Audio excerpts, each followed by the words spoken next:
Подкастът Природата с мен, Мариана Гугалова. Здравейте, приятели, на подкаста Природата. Аз съм Мариана Гугалова и за мен е удоволствие да ви представя една приказна дама, която знае прекия път до любовта. Някой казал, че за да откриеш своя път, преди да си се изгубил няколко пъти. Така се намираме и ние. Коя е тя ли? Тя е Деси Илиева, консултант на любовта. За мен е изключително удоволствие да ви разкажа в подкаста Природата за тази дама с чудесата.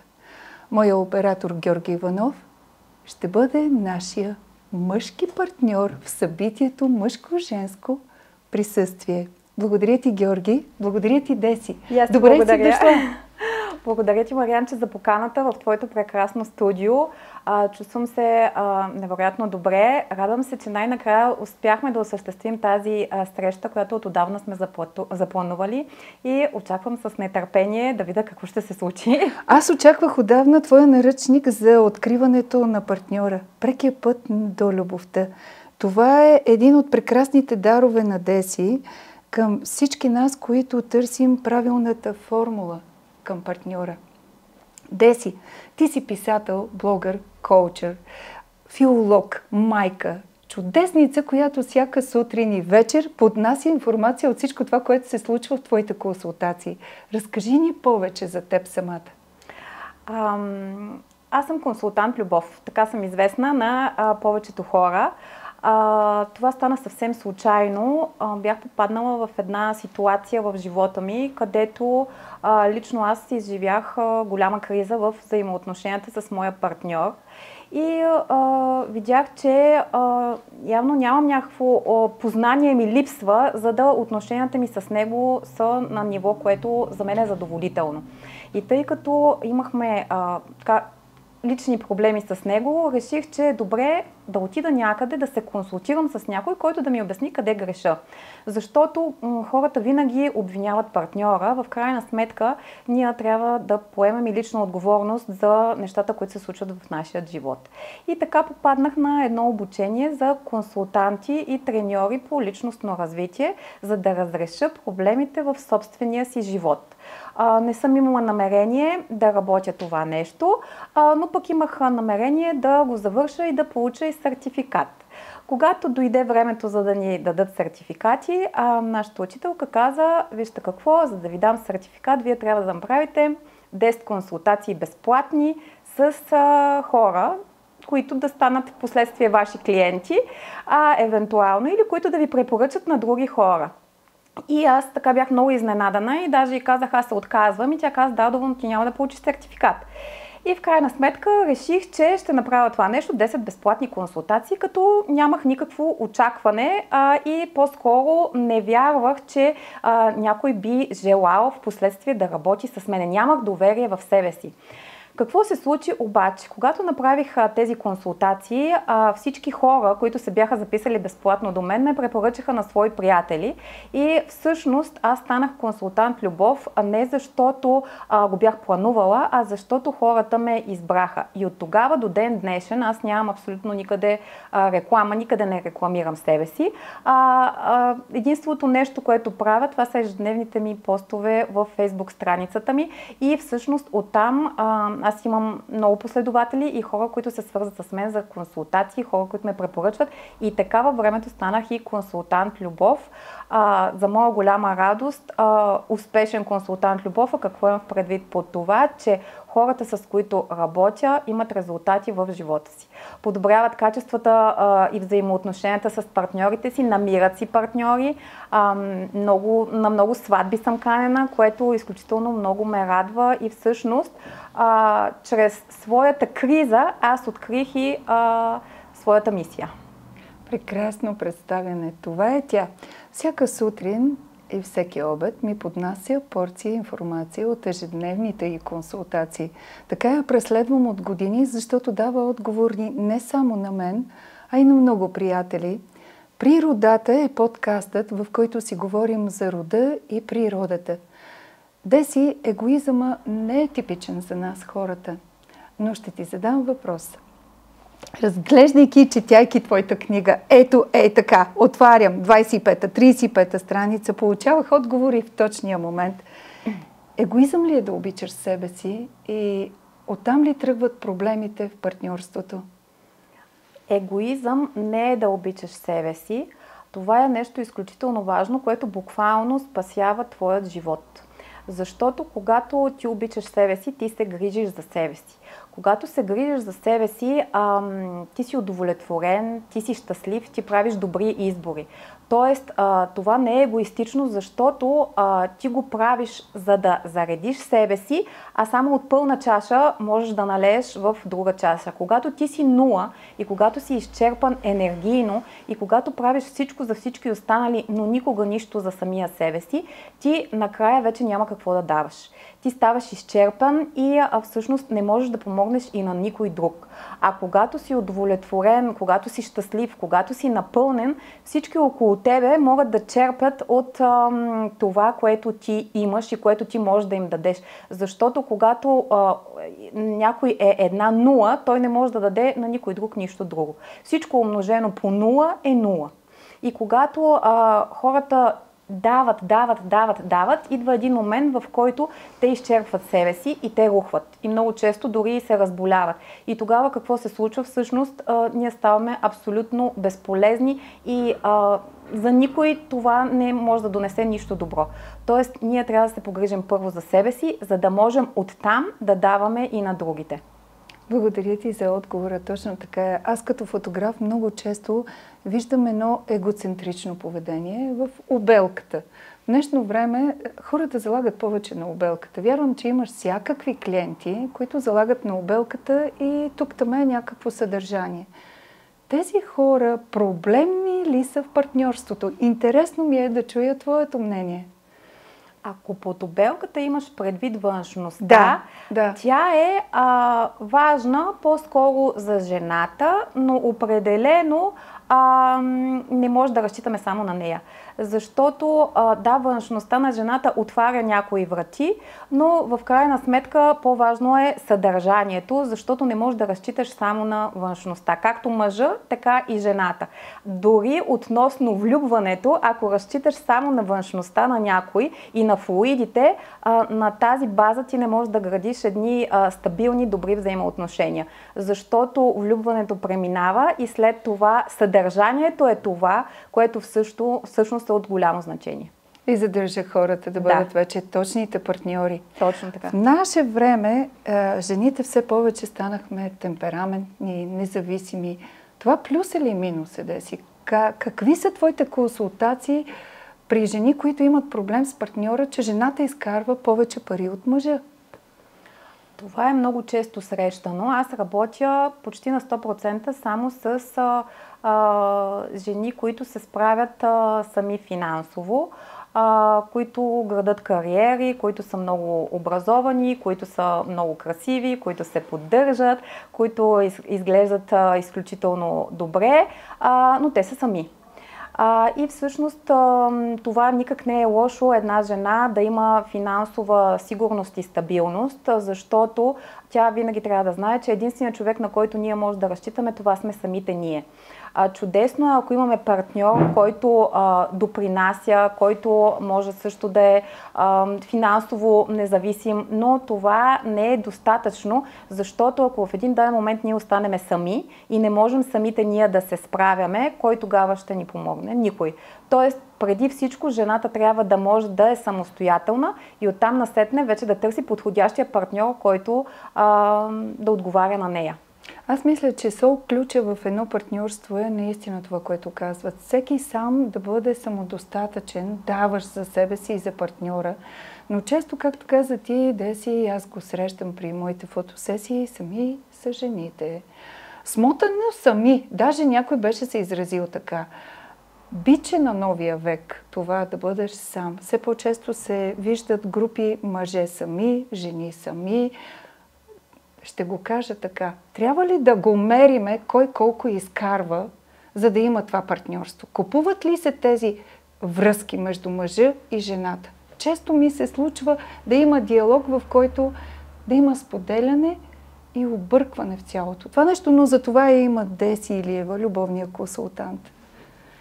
Да, тази тема е много сложна, защото наистина се получава някаква конкуренция между мъжа и жената, а това е напълно излишно. Отново пак казвам, че финансовата независимост на жената за нея е изключително важна и необходима, защото тя не знае какво ще й сервира живота и в един даден момент тя може да загуби своя партньор. Нейният партньор може да изневери или може да, не дай Боже, да почине или да изчезне в живота. И тя какво прави, ако няма финансова зависимост? Една жена винаги трябва да е финансово защитена или от нейните родители, които да са й купили жилище, дом, да са й дали добро образование, или от самата себе си, която е постигнала всичко това. Ние не можем да разчитаме за финанси на някакъв външен фактор, защото нищо извън нас не е сигурно. Но има функция на жената и функция на мъжа. Стана така, че на мъжът му стана много спокойно, че жената вече е самостоятелна и тя може да изкарва пари. И колкото повече жената изкарва пари и става самостоятелна, толкова по-слаб става мъжа. И аз напоследък забелязвам една тенденция, която ако преди години се говореше как мъжете купуват жените, сега в момента жените купуват мъжете. По-скоро жените са тези, които си плащат за любов.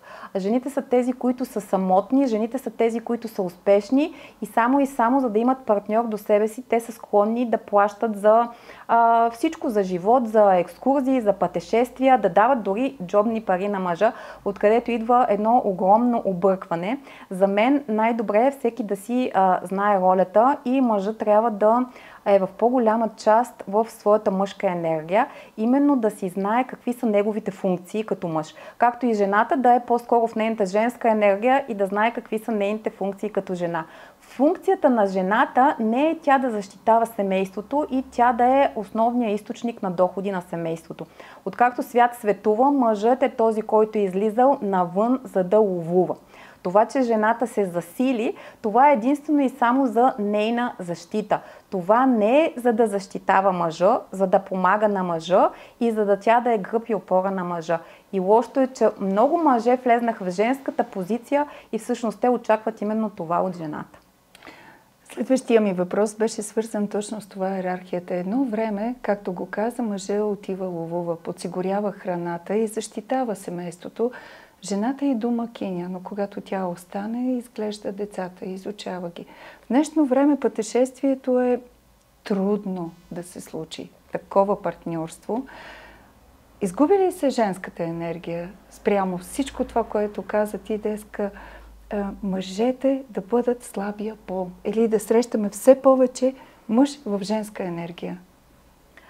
За да една жена бъде в женска енергия, тя трябва да има стабилен гръб и опора зад себе си. Тя трябва да може да разчита на някой, за да бъде в женската си енергия.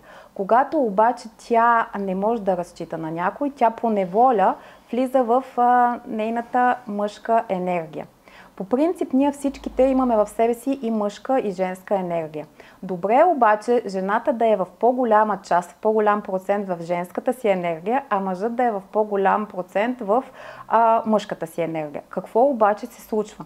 В последните години аз забелязвам, че жените са почти изцяло в мъжка енергия, независимо от външността си, защото аз имам клиентки, които идват при мен с облечени в прекрасни рокли, с хубави бижута. И аз като я видя тази жена и първото впечатление ми е, колко женствена, колко красива жена в женска енергия. И тя идва и ми казва: Деси, аз искам да поработя върху женската си енергия, защото аз съм 100% мъж. И това за мен е ежедневие. Всъщност, повечето ми жени, почти на 100% моите клиентки, те са в силна мъжка енергия. И какво се случва, Марианче, това, което ти казваш? Всъщност това са жени, които излизат навънка, борят се с външния свят, чудят се как да подсигурят финансите и семейството, а мъжа им седи вкъщи, грижи се за децата, готви, чисти, пере, домакинства, ходи с децата по градинки и за него няма никакъв проблем, че той не носи финансите. Жената става мъжа, мъжът става жената и става едно тотално объркване и пълна каша. И никой не е щастлив от тази ситуация. Ролите се смениха последните години. Тази темпераментност, която проявихме ние жените, и като че ли ги поразглезихме, че можем, че знаем. Една жена винаги може. И тук да бъде с риск обвинена, че мъжът се ражда дете и понякога да не каже. Винаги остава дете. Много често в моите фототерапии срещам жени, които търсят отговори на всичко. Къде ми е женствеността? Аз съм по-голям мъж от мъжа си. При теб е по същия начин. Когато тази жена е в рокля, тя често казва: кува, пирони, боядисвам, всичко от битовизма. Изговаряйки обаче с нейния партньор, се получава едно разминаване и оттам нататък напрежение и най-лесното раздяла. Тази жена става още по-силна. Моите наблюдения са такива. Имаш ли интересни случки, без имена? Разбира се, и двете имаме конфиденциалност в работата ни, в които някой мъж да се е променил и да се е върнал към партньора си и да е заявил, че ще бъде мъжа до тази жена. Заедно с твоите консултации, работа с дамата, с господина, защото вярвам, че работиш и двата пола. И семейни констелации. Вярвам, че няма начин да няма резултат. Сега ще ти разкажа една много интересна случка от моя консултация. Преди около 2 години с мен се свърза една госпожа, лекар, която ми сподели, че се е уморила от ролята на мъжа в семейството и че мъжът е станал много пасивен, ленив, седи си вкъщи на дивана, пие си биричка, гледа си телевизия. Тя се чуди как да ходи да работи, да изкарва пари на 2 работи, частен кабинет отворила. И ми каза, в един момент решаваме, че ще си направим ремонт на апартамент. И тя казва, съответно, аз съм жена, нищо не разбирам от ремонти, но така както нищо не разбирам, аз започнах да се уча и да бойдисвам, и бетон да бъркам, и тухлена стена изградих вкъщи. През всичкото това време мъжът ми продължава да седи на дивана. И тя казва, защото аз не можех да се ядосам и да го чакам, голяма част от работата свърших сама или платих на някой друг да свърши тази работа. И докато тече този ремонт, на този същия мъж му се обажда един негов приятел, който също си ремонтира дома. И тя казва, Деси, знаеш ли какво се случи? Аз казвам не. И тя казва, ми обажда се неговия приятел, му казва, би ли дошъл тук 2 дена да ми помогнеш с ремонта? И моя мъж, който през целия ремонт седя на канапето и лежа, отиде и 2 дена беше плътно до неговия приятел, като му помагаше. И ми каза, добре, как може да се обясни това нещо? Аз не мога да разбера, аз съм му съпруга, той не ми помага на мене, а отива и помага на друг мъж. И аз казвам, точно това е познанието за мъжката и женската енергия. Когато ти си жена и се държиш като мъж, съответно мъжът ти влиза в ролята на жена. Когато той вижда, че ти можеш да се справиш с всички мъжки дейности сама и ти се справяш, ти не оставяш дейностите, а почваш да бойдисваш, с бормашина да монтираш шкафове, той вижда, тя може. След като може, аз не съм и нужен. Обаче появява се един слаб мъж, който е в женска енергия и казва на твоя мъж, ела ми помогни. И мъжа в ядрото си, той иска да бъде мъж. И той отива да помогне на приятеля си, защото там се чувства нужен, там се чувства необходим и там може да бъде мъж. И всъщност този женски мъж, той става мъжки мъж, когато е до някой по-слаб от него. И когато жената е много силна и можеща, всъщност тя прави от мъжа излишен, негоден и женски. А единственият виновник на това да има толкова мъже в женска енергия, това всъщност са жените и тяхното поведение. Защото ако жената прави само нещата, които са характерни за нея и тя отказва мъжките дейности, тогава тези мъжки дейности ще трябва да ги направи мъж. Събраха ли се тези хора и той остана ли мъж до тази дама, доктор? Тези хора не се събраха, защото тя не можа да премине в нейната женска енергия, защото в същността си тя беше в силно мъжка енергия. Те се разделиха. Интересното обаче, че малко след това нейният женски мъж си намери по-слаба жена и там той стана за тази жена мъжки мъж. И когато правихме консултации с моята клиентка и тя ми казва, той там прави неща, които с мен никога не е правил, там се държи по съвършено друг начин. И аз казвам да, защото той там е попаднал на по-слаба жена, неможеща жена, жена, която не може да се справя с живота и там той помага. И моята клиентка ми каза, ами да, тя е безработна, седи си в къщи, няма образование и той се чувства с нея много добре. Примери много. Това ли е рецептата? Да се правим на слаби, силните жени, за да имаме партньор до нас, който да бъде в мъжката си енергия? Не бих казала точно да се правим на слаби, а да разберем, че ние наистина сме слабия пол. Ние не можем да бъдем равни на мъжа. Дори чисто физически, най-хилавия мъж е по-силен и по-издържлив от жената. Тоест мъжът изначало е по-силен. Изначало мъжът не е равен на нас. Той не е равен почти по нищо. Тоест ние трябва да си знаем, че ние сме слабия пол. Това, че можем да се справяме в живота, това, че можем да изкарваме пари, това не значи, че ние сме силния пол. И не трябва да го демонстрираме това нещо и тази сила. Напротив, ние трябва да подчертаваме, че не, аз съм слаба, аз не мога, не, аз имам нужда от тебе, не, ти трябва да ми помогнеш, аз не мога без теб. И наистина аз мисля, че винаги жената по неволя става силна. Тя, ако има възможността да е слаба, тя би била слаба. Вие сте с подкаста Природата и Деси Илиева, консултант любов. Вкусна гостба е сготвила Деси в тази книга и я препоръчвам с цялата си любов да намерите отговори и да намерите правилния партньор. Ние продължаваме с Деси с мъжко-женската енергия. Разкажи ни повече за нея. Мъжко-женската енергия. Както може малко така да се повторя, ние всички в себе си носиме и мъжка и женска енергия.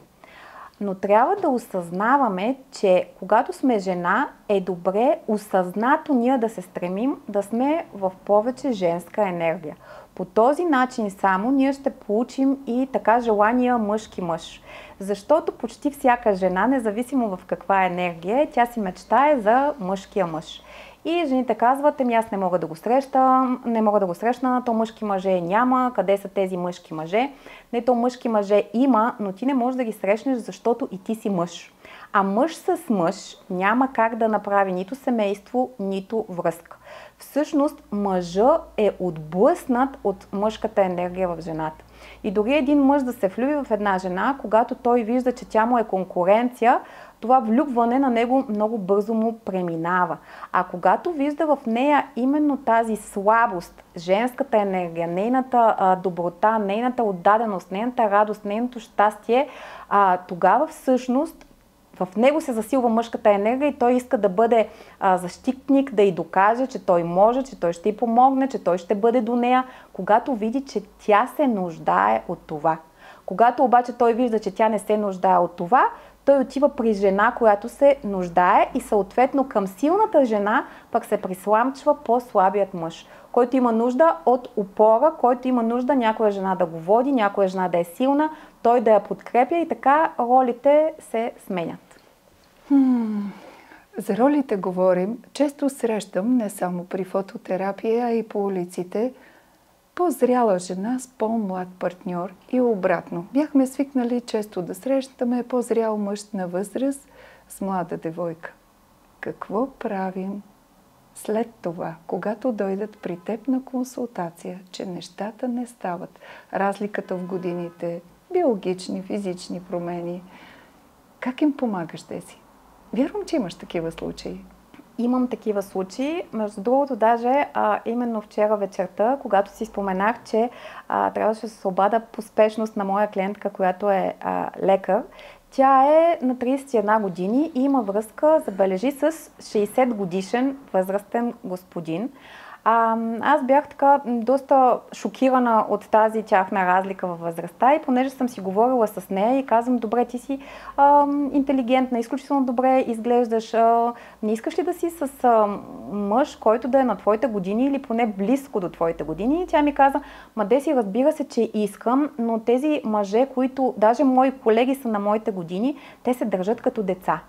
И всъщност аз трябва, вместо те да помагат на мене, аз трябва да обгрижвам тях, аз трябва да помагам на тях и моите връстници все още нямат тази зрялост. И аз избирам да съм с този възрастен господин, не защото изначало харесвам това, че той е възрастен, а просто защото той се държи адекватно и той е в мъжката си енергия. Държи се като мъж. Той ме защитава, той ме закриля, той ми помага. Това нещо в партньор на моите години аз не мога да го открия.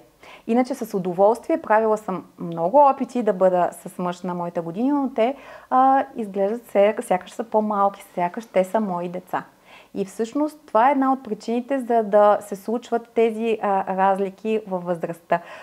Мъжът озрява по-бавно и когато всъщност той стане на една така по-зряла възраст, той вече става адекватен на възрастта си и наистина може да се държи именно като мъж в своята мъжка енергия и да бъде в тази ролята си на защитник, да помага, да обгрижва, да дава. Това, от което се нуждае жената. И за това и много жени избират да бъдат с по-възрастни партньори, именно заради тази зрялост в отношенията. Зрялост. А някои на 55 и 60 с уважение към възрастта не са озряли. Някои не озряват цял живот. Цял живот. И се къса нишката. Остава една алхимична любов, която за мен лично е ценна. Но във времето и пространството, виждайки как все по-малко възрастовата граница пада за това, което споделяме, и има онова обяснение, но как едно 20 годишно момиче, защото и аз имам такъв случай, живее с 60 годишен човек. Там е, освен липсата на баща, нали, те в повечето случаи това търсят, закрилата, но всичките други неща, които се случват между мъжа и жената. Какво правим тогава, когато тя събере тази опитност с зрелите мъже и след това се появи някой на 35 или на 25? Какво е продължението? Вярвам, че имаш такива опитности с клиенти. Да, имам много млади момичета, които са с възрастни партньори и както ти казваш, те търсят в този партньор липсващият баща. Тези връзки не са лесни връзки, те са сложни връзки, но наистина просто тези момичета, те не могат да намерят някой, който да почувстват по този начин, по който се чувстват с възрастният мъж. И заради това избират него, заради чувството, което той дава и сигурността, която той дава на това момиче. И в крайна сметка няма връзки без взаимна изгода.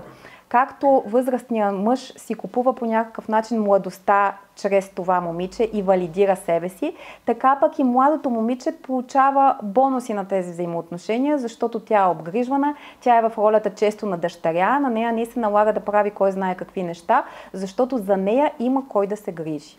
И тук попадаме малко пак в родител-дете. Тази конфигурация. Срещано. Последните години това е често срещано. Разкажи ми как да имаме връзка 10 от 10. За да имаме връзка 10 от 10, първото нещо, което е много важно, е да познаваме себе си и собствените си потребности. Също така да сме наясно каква е нашата ценностна система и каква е ценността на нашия партньор. Защото за да има една връзка, която да проработи дългосрочно във времето, нашите първи от 1 до 3 ценности трябва да са същите с ценността на нашия партньор. И ще ти дам пример. Ако, например, аз желая семейство, искам страшно много семейство, но в същото време искам да имам свобода, да имам кариера. Това са неща, които в един момент са взаимно изключващи се. И аз мога да декларирам искам семейство, искам семейство, искам семейство, но в крайна сметка, когато направя семейство, когато се появят децата и ангажиментите покрай тях, свободата, която за мен е ценност, да ми липсва толкова много, че аз да си разруша семейството, защото в крайна сметка за мен по-ценно е свободата. И аз да избера свободата, защото свободата винаги печели. И за това е много важно не да гледаме какво е нашето желание, а каква е нашата ценност.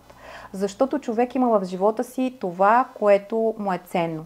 За да имаме връзка 10 от 10, освен ценностите, много е важно и именно това. Жената да е в нейната женска роля, а мъжът да бъде в неговата мъжка роля. Защото когато ролите се размият и когато се сменят, в крайна сметка, дори да се получат някакви взаимоотношения, партньорите не са щастливи. И те са неудовлетворени. Дори за една жена в мъжка енергия да е окей това, че мъжът седи в къщи и домакинства, в един даден момент тя идва и казва: аз искам да намеря мъжки мъж, защото от това се уморих. Важно е да знаем, че за да са добри взаимоотношенията, всеки трябва да бъде на своето правилно място, а именно жената да бъде жена и мъжът да бъде мъж. И да имаме обща цел. Взаимоотношения без обща цел нямат бъдеще. Благодаря ти, Деси. Ние сме с подкастът Природата. Оттам тръгва всичко. Нивата да е здрава и семето също. Много често в фототерапиите и консултациите, които правя, млади хора се притесняват от това, че все още нямаме деца. Изчакват една възраст между 30 и 40 години, това е момент. Стреса, храната, въздуха, всичко странично като фактор ги бъгва. Консултант и любов. Познавам една, но достойна, която написа този наръчник за прекия път към любовта. Деси, каква е ролята на мъжа и ролята на жената в партньорството? Ролята на жената е да следва мъжа. Ролята на жената е да дава любов, да е добра, да дава топлина, да създава домашен уют, да отглежда и създава деца, да се грижи за това всички членове в едно семейство да се чувстват щастливи и обгрижени. Ролята на жената е домът. Всичко извън домът е ролята на мъжа. Той излиза извън домът и той трябва да защити своето семейство. Той трябва да излезе навън, да се справя с предизвикателствата в живота, да решава проблемите, да бъде лидер, да може да взима решения, да може да се справя с живота и съответно да подсигурява и финансите на семейството. Тоест, когато всеки си заеме неговата правилна роля, двамата души са щастливи в своята функция. Всеки мъж, който е в мъжка енергия, се чувства щастлив и удовлетворен. Всяка жена, която е в своята женска енергия, се чувства щастлива и удовлетворена. Мъж в женска енергия няма как да е щастлив.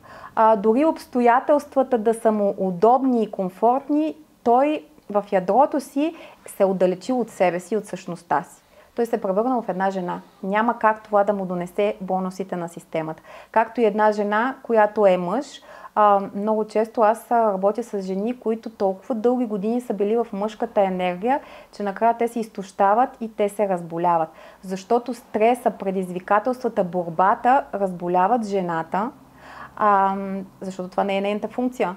Тя да се бори с живота. Мъжът е този, който се бори. И докато мъжа борбата го засилва, жената борбата я изтощава. Най-добре е всеки да си е на мястото. И всеки да си бъде в ролята. И всеки да си бъде в ролята. Идва тя любовта, нейно височество любовта. И какво правиме? Слушаме сърцето или разума? Най-добре е винаги да слушаме сърцето, защото правилните избори са изборите по сърце. Всичко, което идва от сърцето, то се развива и цъфти. Няма как да си щастлив, ако изборът ти не е от сърце. Задължително, особено когато правиш семейство и си избираш партньор, ти няма как да си щастлив, ако не избереш този партньор със сърцето си. Но това не значи, че ти трябва да изключиш и разума.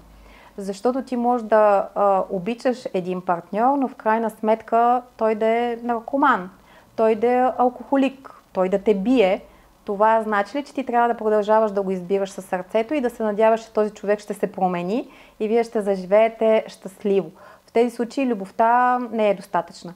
Тоест, ние винаги тръгваме от сърцето, но носим и разума със себе си. Защото само сърцето не е добра почва, когато отсрещният човек е твърде неподходящ за нас. Това не е достатъчно. Душа да имаме за любовта. Душа. Телата често спортуват. Идва един момент, в който не си пращаме любов към себе си, пращаме към другия. Не винаги тя се връща към нас. Има разочарование. Идва и ония момент на първата среща, в която жената решава да си плати сметката. Правилно ли е жената да си плаща сметките не само на първа среща, а и после? Защото много често се случва мига, в който той е мъж и за да заяви мъжката си енергия, нека да плаща. Но често тези жени са купувани. Кажи ми каква е тънката граница на първа среща, кой с кого да плаща. И следващия ми въпрос е, трябва ли на първа среща да се прави любов? Много интересен и много любим мой въпрос. И сега тук ще разкажа пак една ситуация от моята практика.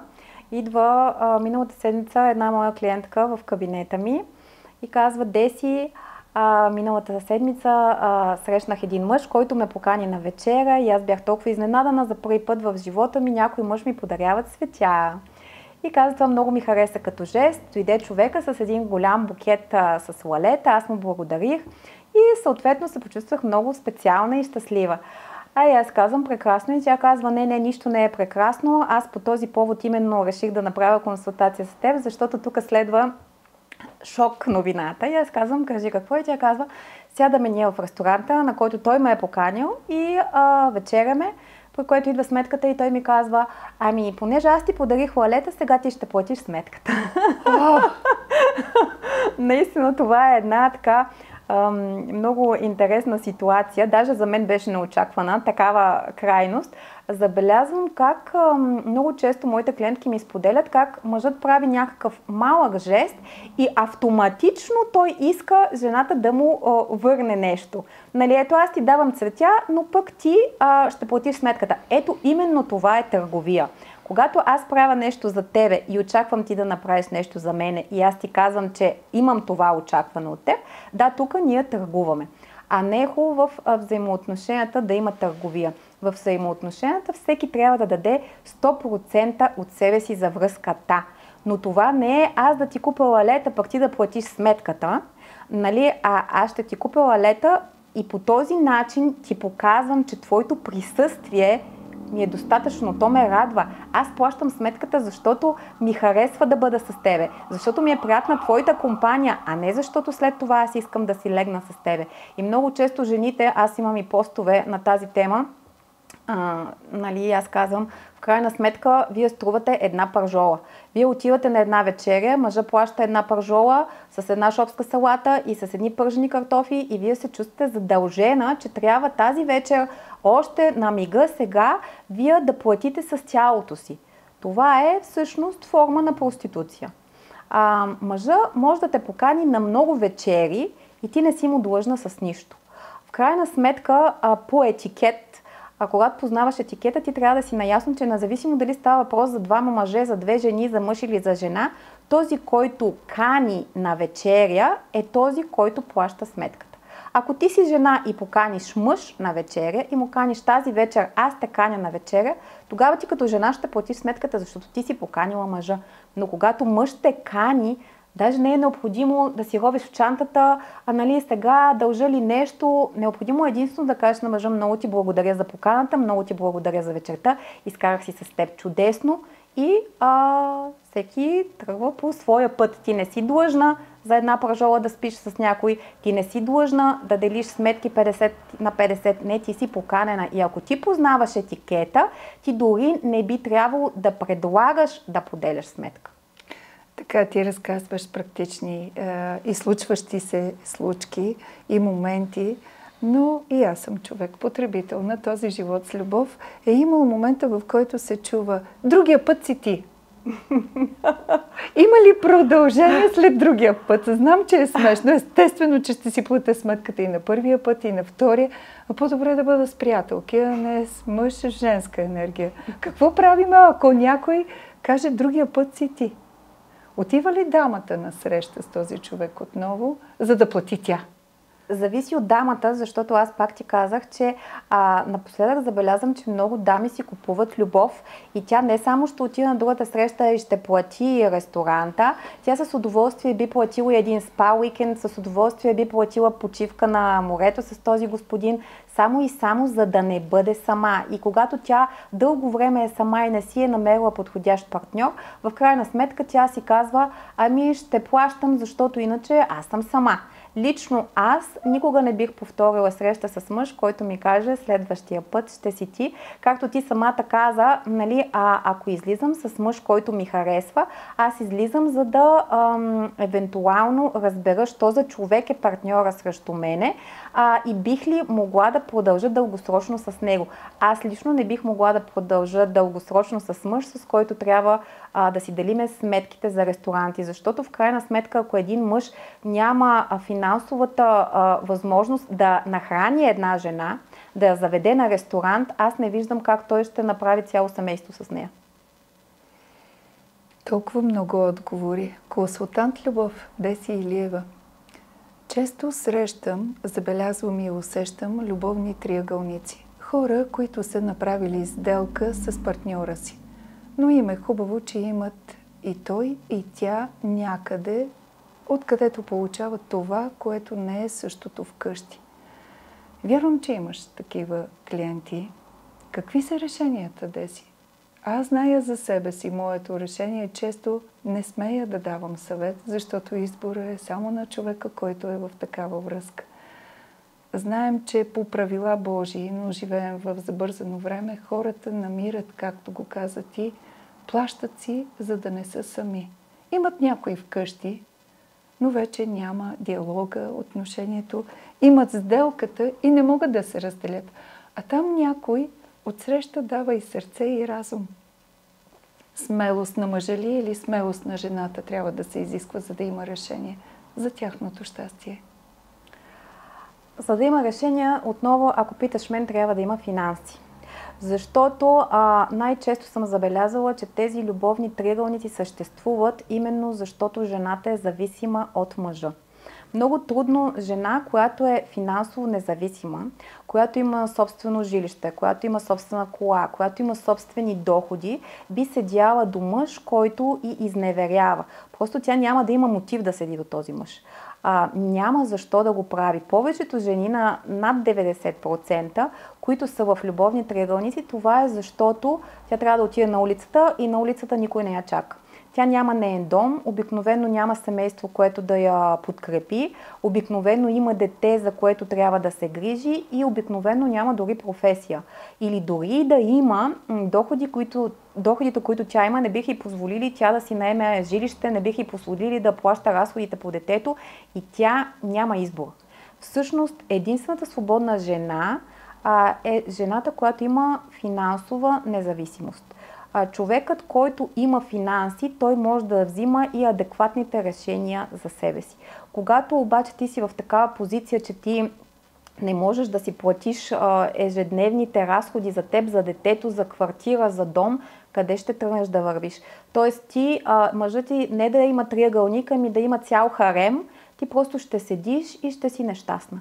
Защото ти не си господар на живота си, а имаш друг човек, който е твой господар. И за това са и тези триъгълници, защото жената е зависима от мъжа. Ма често срещаме и мъже зависими от жените си. Успели бизнес дами, сериозни бизнеси, майки, управляващи сериозни бизнеси, но те са в триъгълник, защото тази жена работеща няма време за него и нормално е той да помисли за нещо в страни. И когато задаваме казуса какво правим после, на мен така ми е удобно. Имаме договор. За пред хората сме семейство, а в любовния триъгълник все някой страда. Знаем за агресора, за триъгълника на Карпман, агресор, спасител и жертва. Какво правим, когато тази жена или този мъж са вече на улицата, както ти го каза? Имат ли шанс те да срещнат новия си човек или просто остават разочаровани?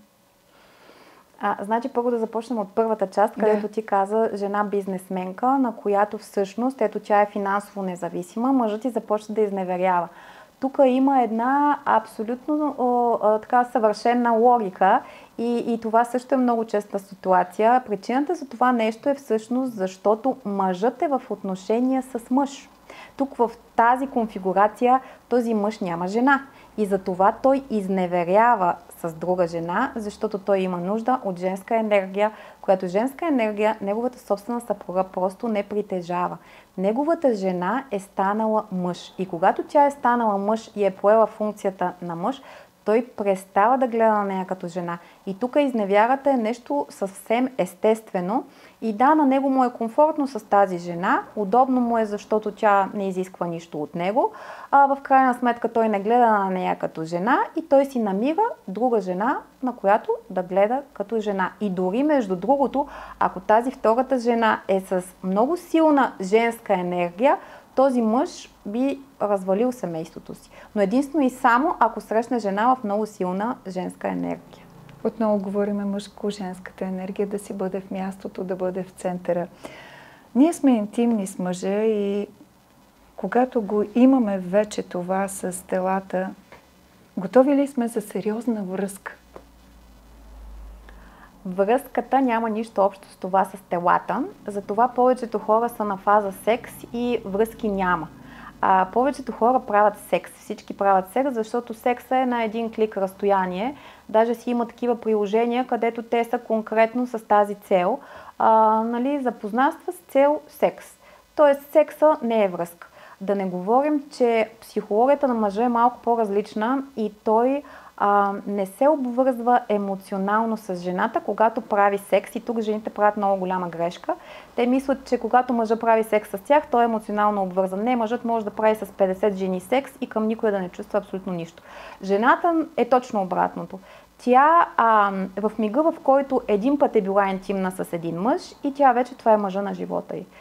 Тя вече е страшно влюбена в него, тя вече мисли постоянно за него, защо той не ми пише, защо ми пише, кога ще ми пише, какво се случва и влиза в едни такива драматизми, а мъжът прави секс с теб и той те е забравил, той не помни вече коя си.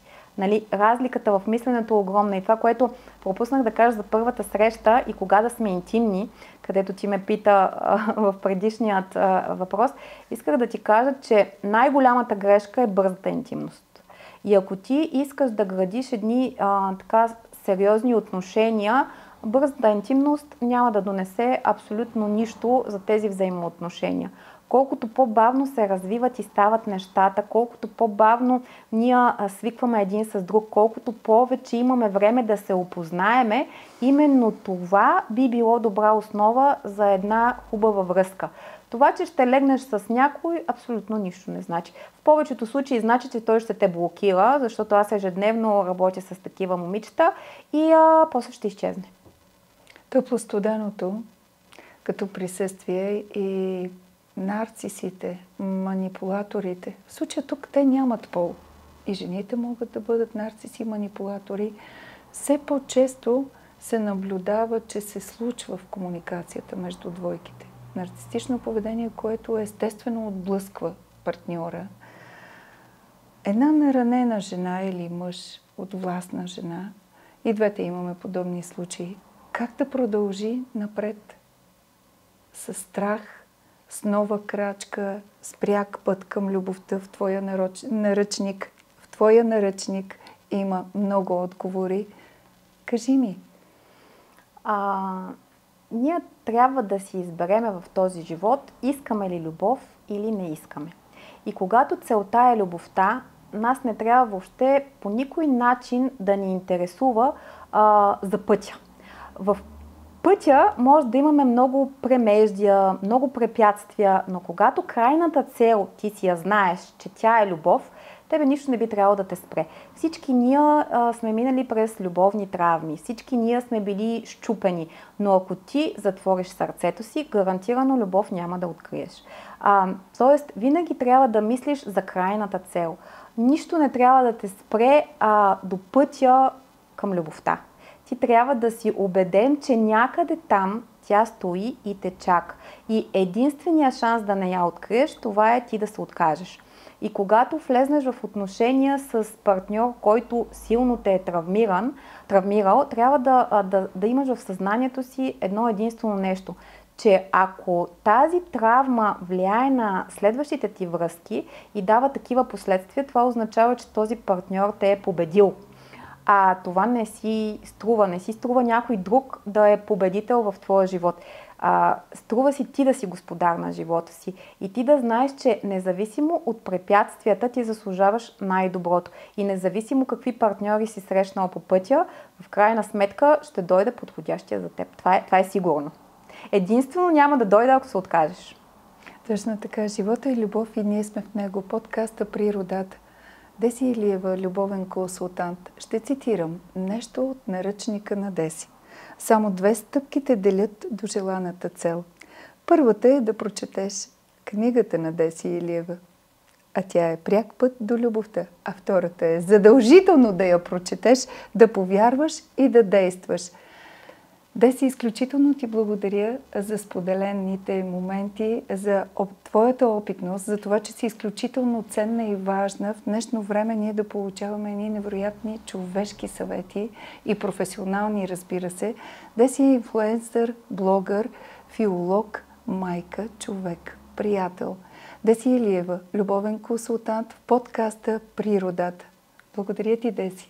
И аз ти благодаря, Мариан, че беше ми изключително приятно да бъда твой гост. За мен е удоволствие, а скоро очаквайте огромните чудеса, с които с Деси запретваме ръкави, практически и теоретично да помагаме на всички нас, които вярваме в истинската любов. Благодаря ти. И аз ти благодаря.